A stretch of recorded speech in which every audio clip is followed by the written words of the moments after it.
अस्सलामुअलैकुम, welcome to podcast with Kasha Khan. जैसे जैसे हमारा मौसम बढ़ता जा रहा है, फ्लक्चुएशन बहुत सारी आ रही हैं, सुबह शाम दोपहर कुछ ना कुछ इस तरह से जो है वो सीजनल जैसे जैसे चेंजेस होती रहती हैं। हमारी बॉडी भी उसी तरह से चेंज हो रही है, टेम्परेचर और हमारा भूख प्यास का लगना, ये सारी चीज़ें हमारी मौसम के हिसाब से जो हैं वो तब्दील होती जा रही हैं। आजकल बड़ा ही टाइफाइड, डेंगी, डायरिया, इस तरह के बड़े अलामात जो हैं वो सिम्टम्स जो हैं वो प्रोवोक कर रही हैं। और उसके साथ साथ हमें समझ नहीं आ रही कि हमने डाइट क्या इस्तेमाल करनी है। और ज़रा सी भी तबीयत ख़राब हो जाए तो हम या तो कॉन्शियस नहीं होते, हम अपनी वर्क प्लेस को भी कंटिन्यू रखते हैं और अपने बाकी सारे काम को भी, लेकिन डाइट हमारी इतनी ज़रूरी होती है जिसको हम बड़े बुरे तरीके से इग्नोर कर रहे होते हैं।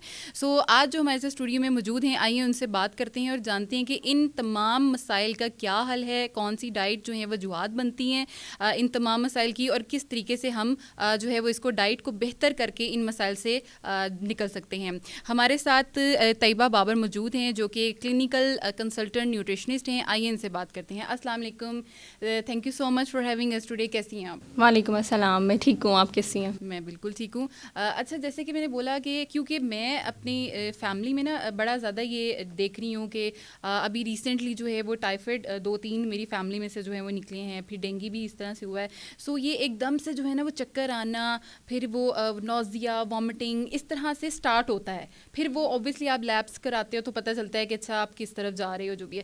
तो क्या वजह है? एक तो सीज़न चेंज हो रहा है, क्या समझती हैं आप कि जो बड़ी वजूहत क्या हो सकती हैं? सबसे पहले जैसे अभी सीज़न जो है ये चल रहा है, गर्मी का मौसम जो है, हबस का मौसम है। और जो हमारी थोड़ी प्रैक्टिस होती है कि डेंगू, जैसे अभी आपने बात की है, डेंगू या मलेरिया, ठीक है, ये होते हैं मच्छर, ठीक है। अगर आपने पानी किया उसको वेस्ट नहीं किया तो उसके ऊपर, क्योंकि डेंगू का मच्छर जो होता है ना वो साफ़ पानी में बनता है, पैदा होता है, ठीक है। तो फिर वो जो है उसको डिस्कार्ड नहीं करते हैं, तो वो जो जितने भी फिर घर के मेंबर्स होते हैं ना, वो कोई ना कोई प्रोन हो जाता है जिसकी इम्यूनिटी उस तरह से बनी हुई नहीं होती है, ठीक है।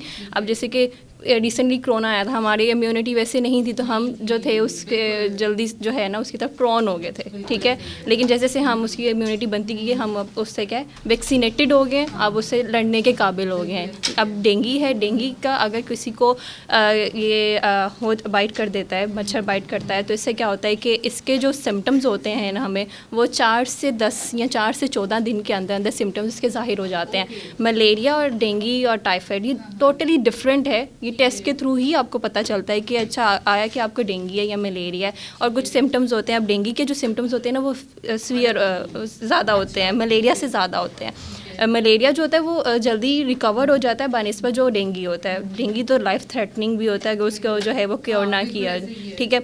अब डेंगू में सबसे पहले आपकी सबसे अर्ली सिम्टम्स जो होते हैं, हर फीवर के, फ्लू, बुखार होना, थोड़ा थकावट फील होना, कभी चक्कर से होना, एग्जैक्टली ये हमारे अर्ली सिम्टम्स होते हैं। अगर यही सिम्टम्स वर्स हो जाए तो 4-5 दिन के बाद, जैसे सपोज़ फीवर 100 से ऊपर, 102 से ऊपर या 104, 106, ये है डेंगू का, ठीक है, जिसमें जो है बुखार पीक पे चला जाता है। इंसान की जो होती है ना हिलने की कुव्वत भी नहीं होती उसको, इवन दो रैशेस बॉडी में आना स्टार्ट हो जाते हैं उसको, कभी ठंडे पसीने आ रहे हैं, कभी वैसे हॉट फ्लैशेस हो रहे हैं, इस तरह के सिनेरियोज। फिर उसके बाद जो है जॉइंट्स पेन, क्योंकि बॉडी जब बहुत ज़्यादा इंटरनली हीट अप हो रही है, आपके इंटरनल फ्लूइड भी लॉस हो रहा है, ठीक है। अब जैसे लोग कहते हैं कि हम पानी पी रहे हैं फिर भी हमें डिहाइड्रेशन हो रही है, आपका इंटरनल सिस्टम भी तो वर्क कर रहा है ना, उसको भी एनर्जी चाहिए, उसने अगर वर्क करना इंटरनली, बॉडी को भी, ऑर्गन्स को भी पानी की रिक्वायरमेंट होती है। तो इंटरनल जब आपकी बॉडी ज़्यादा हीट अप होगी है, उससे क्या होता है कि आपका बॉडी जो है एवेपोरेट होता जा रहा है, आप सांस ले रहे हैं उसके थ्रू भी एवेपोरेट हो रहा है, ठीक है। तो उस स्टेट में क्या करते हैं, इसी वजह से हम कहते हैं कि जब भी आपको फीवर हो आप जो है पानी का इंटेक रखें, ना सिर्फ सिंपल पानी का, आप उसके इलेक्ट्रोलाइट्स यूज़ करें। अब इलेक्ट्रोलाइट्स में क्या होता है, आप सिंपल जो गुलाबी नमक होता है वो आप यूज़ कर सकते हैं, चुटकी यूज़ कर लें, जिसको बीपी का मसला है वो चुटकी फॉर्म में यूज़ कर लें, क्योंकि रिकमेंडेड होता है 23 mg, हमने उसको जो है उसकी जो रिकमेंडेशन उसको इतनी तो हमने लेनी है, अगर हम उतनी नहीं लेंगे हमारे नमकियात की भी कमी जो है वो स्टार्ट हो जाएगी। जैसे सोडियम एंड क्लोराइड, हमारे बेसिक आज जितना ज़्यादा जो है अवेयरनेस होती जा रही है, लोगों को समहाउ मेडिकल का थोड़ा बहुत पता चलना शुरू हो गया है, ठीक है। तो आप नमकियात में गुलाबी नमक लेने, वो नहीं है तो सफ़ेद या काला नमक भी यूज़ कर सकते हैं, ठीक है। ये भी आपकी जो है नमकियात को कंप्लीट करता है। ORS का इंटेक करें। अब जो डेंगू हो गया या ये बुखार होता है, इसमें आपको अक्सर मैदे के मसले भी आते हैं, एब्डोमिनल इश्यूज़ भी आते हैं, कभी सीवियर में आ जाते हैं, कभी मॉडरेट होते हैं और कभी माइल्ड होते हैं। ये डिपेंड करता है स्टेट आपकी कितनी जो है ना वो सीवियर है, आपने उसको जो है अर्ली सिम्टम्स को पकड़ते हुए उस पर क्या कहते हैं कि उसको जल्दी रिकवर किया है या नहीं किया। उससे क्या होता है कि अगर तो आपने उसका जल्दी जो है क्योर पकड़ लिया, आप उसकी थेरेपीज़ की तरफ चले गए हैं और तो आप जो है 7 डेज़ के अंदर उसको रिकवर्ड आप कर सकेंगे। लेकिन जब आप उसका जो है जैसे अब मेरी रीसेंट स्टूडेंट हैं, उनको जो है काफ़ी दिनों से ये इशू में भी उसको जो है डेंगू डायग्नोज हुआ है। उसको ये इश्यूज़ आ रहे थे तो पहले जो है उसका ये था कि उसको फ़ीवर हो रहा है, ठीक है। फ़ीवर होने के बाद उसके सिम्टम्स उसने मुझे बताया, मुझे वॉमिटिंग स्टार्ट हो गई है, क्योंकि जो डेंगू है उसमें आपको वॉमिटिंग भी आ रही है। तकरीबन दिन में 3-4 मरतबा आ गई, फिर डायरिया भी हो गया। अब मुझे जो है पहले तो मैंने नहीं उसके ऊपर फोकस किया, लेकिन जब थोड़ा स्टडी किया फिर मैंने उसको क्या टेस्ट करवाओ, फिर उसके टेस्ट पॉजिटिव आया। तो उसको जो है अब डाइट अब उसकी इस तरह की है, क्योंकि उसका मैदा भी अब जो है अपसेट है, अब उसको वॉमिटिंग भी है, अब टोटली उसकी जो प्रॉब्लम है वो ज़्यादा हो गई है। अब उसको जो है पहले अब इसको ट्रीट ऐसे करना है कि हम उसको सॉफ्ट डाइट नहीं दे सकते, उसको पहले लिक्विड पे लेकर आएंगे। पहले उसकी स्टमक को इतना करेंगे प्रॉन कि आप जो वो खा रही उसको हज़म भी हो जाए। अगर वो बिल्कुल आप बिल्कुल कहेंगे ना हम पानी पीते रहें तो वो बिल्कुल एनफ नहीं है। आप लिक्विड डाइट में ये होता है कि आपने जो है ORS का इंटेक किया, आपने चिया वाटर का इंटेक किया, आपने जो है इसके अलावा सौंफ का पानी मैदे के लिए बहुत अच्छा होता है, ठीक है। कोकोनट वाटर बहुत अच्छा होता है। वो क्यों होता है? क्योंकि उसके अंदर मिनरल्स होते हैं, सोडियम, पोटेशियम, कैल्शियम, मैग्नीशियम, ये सारे जो होते हैं ना मिनरल्स इस तरह के होते हैं जो आपकी बॉडी की रिक्वायरमेंट्स को पूरा करते हैं, ठीक है। इसी तरह जो है आप फ्रूट जूसेस का इंटेक करें, ठीक है। अब फ्रूट जूसेस में सबसे अच्छा जूस जो है मैं एप्पल ही रेकमेंड करती हूँ, क्योंकि ऐसे बहुत से लोग हैं जो कि ज़्यादा फल नहीं अफोर्ड कर सकते हैं। एप्पल ऐसी चीज़ है लोग ले लेते हैं, आम ऐसा फल है जो लोग ले रहे हैं, क्योंकि आहिस्ता आहिस्ता जो सीजनल फ्रूट्स होते हैं आपको पता है वो थोड़े सस्ते भी आ जाते हैं। आप वो एक लें, एक फल का भी जूस बना लेते हैं ना, वो भी एनफ है। आप उसके अंदर जो पपाया, जो पपीता के पत्ते हैं, अव्वल तो आप पपीते का जूस भी पी सकते हैं, लेकिन पपीते का कड़वा होता है। आप जूस जो एप्पल जूस है ना, आप उसके अंदर 2 चम्मच उस लीफ एक्सट्रैक्ट डालें, ठीक है। अब वो क्यों डालना है? बेसिकली उसका ये सिनेरियो है कि जब डेंगू होता है तो उसमें 2 तरह के आपको पता है बायोमार्कर जो टेस्ट रिपोर्ट्स में आते हैं, प्लेटलेट्स और वाइट ब्लड सेल, वो ड्रॉप डाउन हो जाते हैं। अब वो ड्रॉप डाउन होते हैं, वो क्यों होते हैं? जो ये बाइट करता है ना मस्कीटो, उसने जो है ना डायरेक्ट जब आपके ना प्लेटलेट्स पे जाके अटैक करना होता है, वो अटैक करता है, वो एक तरह से आम जुबान में उसको खा रहा है, उसको मल्टीप्लाई करता जाए, वो फैलता जा रहा है। उसकी वजह से क्या होता है कि वो प्लेटलेट्स काउंट को ड्रॉप कर देता है। अब जिसके जो है अब रेंजेस जो है ना वो 150 से अबव 450 तक होते हैं, ये इसकी नॉर्मल। आज 150 से बिलो होना शुरू हो गए, तो अब क्या करना है कि इवन दो सर्वाइवल चांसेस होते हैं, इवन 10,000 भी किसी के रह गए हैं, अगर उसकी जो है डाइट ठीक चल रही है, अगर उसके जो है मेडिकेशन ठीक चल रही है तो ठीक है, वो रिकवर कर जाएगा 14 दिन के अंदर, 15 दिन के अंदर। लेकिन अगर डाइट नहीं है तो फिर वो लाइफ थ्रेटनिंग बन जाती है। अब इसकी जैसे मैंने पहले बताया कि आपने लिक्विड डाइट लेनी है, उसमें मैंने जूस एक रेसिपी बताई है कि एप्पल और पपाया, ये बहुत अच्छी जो है ना दोनों का मिक्सचर बहुत अच्छा है, जो कि आपकी अगर आपको कोई भी बुखार है, अगर पी रहे हैं, आपकी बॉडी के मिनरल्स पूरे हो रहे हैं, आपको जो है आयरन मिल रहा है, क्योंकि जो बुखार में क्या होता है vitamin B12, iron, folic acid, ये जो है ये भी अफेक्ट हो जाते हैं, ठीक है। और आपका डिफेंस मैकेनिज़्म भी अफेक्ट होता है। जब अब ये सोर्सेज आप एक्सटर्नली ले रहे होते हैं ना, तो ये आपकी डिफेंस मैकेनिज़्म को जो होता है ना वो बूस्ट अप कर देते हैं। आपकी इंटरनल बॉडीज़ जो एंटीबॉडीज़ बना रहे हैं वो क्या होती हैं, बेसिकली वो आपको इन्फेक्शन अगर बॉडी में हुआ है ना, वो उससे फाइट करते हैं। तो ये जो अब मेडिसिन के तौर पे आप फूड लेते हैं, ये उस चीज़ को ज़्यादा फास्ट तरीके में बनाने में हेल्प आउट करते हैं, ठीक है। यानी डाइट इतनी ज़रूरी होती है, और लोग, मुझे लगता है सबसे पहले हमारा टेस्ट बर्ड्स जो है वो ख़राब होते हैं, और लोग सबसे पहले खाना पीना छोड़ते हैं।